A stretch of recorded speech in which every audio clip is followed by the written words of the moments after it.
So then moving on to the Mets series, I think the Friday game is one that looks tough. Anytime you go against deGrom, it's going to be tough. If Blake Snell can have the outing that he had last time against the Mets, maybe they can do it. Maybe they can pull it out. But we saw how good deGrom looked last game. Now, I will say Padres had the bases loaded at one point. Maybe a couple things go different and they could pull that one out. I definitely think the Friday game is the toughest. Then you move on to Saturday. Padres have Joe Musgrove against Joey Fuego. Last time they hit Joey Fuego really well, so I like that matchup. And then Sunday, Chris Paddock versus Marcus Stroman. Stroman also looked really good against the Padres, so we'll kind of see how that plays out. But Paddock's looked better. I know that his last couple of starts haven't been that great, but the previous three, I want to say, were really good starts. And for me, when you just kind of look at what Chris Paddock has been doing, he's been using the curveball more. His pitches just seem more effective. And maybe the results haven't quite been there the last couple of outings, but I'm much more confident than I was early on in the year. And I think you are as well, Isaac. But looking at this series, I think it's another difficult series. The Mets, they're a good team. And anytime you go against deGrom, Stroman, those guys they're tough guys to go out there and beat.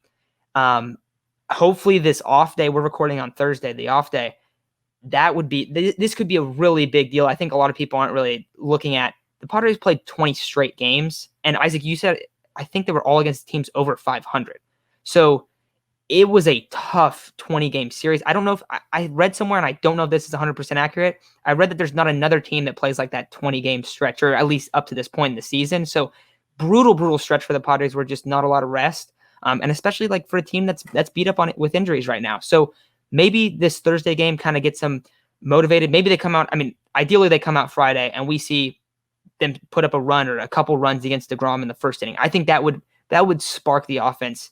Even a run against deGrom is like a huge spark of the offense. So maybe we'll see a guy get on, and then we'll see Fernando Tatis hit a 2-run shot in that first inning. I would absolutely love to see that. I really hope we see another dominant performance out of Blake Snell. This was a guy that we were doubting a lot. We said that we felt that his expectations should be lowered, and we've said this before. If we're wrong about something like that, we are all for it. We want to be wrong about that. But I'm hoping he can piece together another really good start. Last outing, he looked phenomenal. One hit that turns into an error, leaves a guy on third in the seventh inning with no outs, and he gets out of that jam. That's how you know he was just on one that game. So hopefully we see him ball out. To one thing to monitor, Blake Snell's ERA at Petco is 1. On the road, it's 9. So, and also not a huge sample size, but I think that's something that you got to kind of look at. I still think that for this series, you want to either win one of those Friday games or that Sunday game, but the bats are gonna have to wake up in either both those games or one of those games. And we can't really overlook Saturday as well, because the Padres have really struggled against starters. They've done good against Joey Fuego in the past, so hopefully that's the same thing today or on Saturday. But I think that it's a difficult series for a Padres team that's struggling right now, but hopefully this rest day kind of gives them a wake-up call. But what are your overall thoughts on this series, Isaac? Yeah, you bring up the struggles of the bats. The struggles of the bats are very evident right now. They've been struggling against guys like, and it's funny because every time I think, they should be able to rake off this guy, they don't do it. Like Jake Arrieta, I forgot who pitched the day before. Zach Davies, who he was getting kind of rocked. And then you go back a couple series before that. I think his name was like Odorizzi or something. We didn't hit him very well, if I remember correctly. But the Padres have just been struggling against starting pitching. The bats haven't been awake, but I fully expect that to turn around eventually. The Padres have a very, very stacked lineup. It's not going to last this long, or it's not going to be like this for long. But coming off an off day where, you expect, okay, cool, we're going to be well rested. We'll be fine. You got to face Jacob deGrom. That dude's a cheat code. We saw how good he was in his last start. The dude was just making us look silly. And we did have a bases loaded situation. But after that, he was just lights out. I think he only threw like 90 pitches in the full 7 innings. He was just amazing. It's going to be a very tough game against him. I absolutely hope the Padres come out with a bang. Like you said, maybe a Tatis 2-run bomb.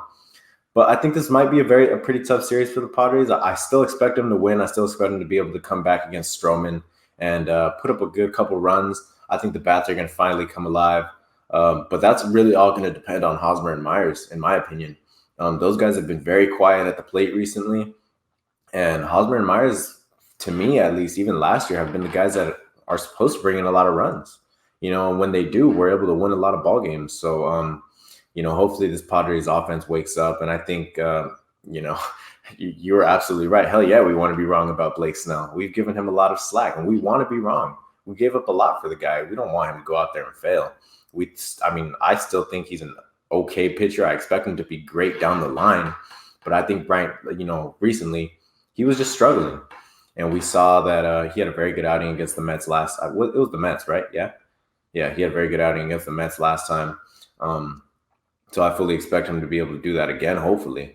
But this might be a tough series for the Padres, but I do expect him to come out with a 2-1 victory. Yeah, and that could go a big way because this team has not looked that great recently. And like I said, you're going to run into stretches. This was a really tough stretch for the Padres just in terms of their schedule. Also, after this Mets series, even if the bats don't wake up this series, I still think it makes sense. You're going against deGrom and Stroman. It's reasonable. You're playing in Colorado the next series, so like hopefully the bats do wake up this series. Now, even if they don't need to panic. You don't need to panic. Padres are still the third best team in the NL right now. Yes, they're in third place. That's just because the West is stacked. But I think this is a really good series. You're going to see them tested definitely tomorrow against deGrom, but also that Sunday game, if the series is 1-1 and they go out and they beat Stroman on Sunday and they win the series 2-1, that can bring a lot of momentum to this team. So I'm looking forward to it. Looking forward to hopefully a pitcher's duel on Friday. I really hope that's the case with Snell. Like I said, the splits home and away have not been great, but hopefully that's just one of those things where it's just a small sample size and we haven't really got a good gauge of what it is. And also, like I said, props to him last outing. He was dominant. So hopefully that's the case. Hopefully Musgrove keeps looking really good because we saw early on in the year he was looking like he is right now where he's just really dominant. And then he kind of fell off for a few starts, had to struggle a little bit, and then he came back. So hopefully he keeps pitching well. And then hopefully on Sunday, Paddock keeps working that curveball, keeps having instead of having 2 pitches, he goes out there and he throws 3 pitches consistently and really gets the batters a little bit more confused because that was one of the things that it just seemed like guys were teeing off on him. And it really has not looked like that lately, which I've been really happy to see. But I think that'll do it for this preview for the series. But anything else you want to add, Isaac, before we take off? All right, awesome. Well, thanks everyone for listening. And if this is your first time checking our channel, make sure to subscribe, especially if you're a Padres fan. Always like to talk Padres baseball. So we'll be here all season long. And make sure to stay tuned because in a little bit here, we're going to have a segment come on about Max Scherzer potentially being moved to the Padres and just our overall thoughts on that possible move. But thanks everyone for listening, and we'll talk to you.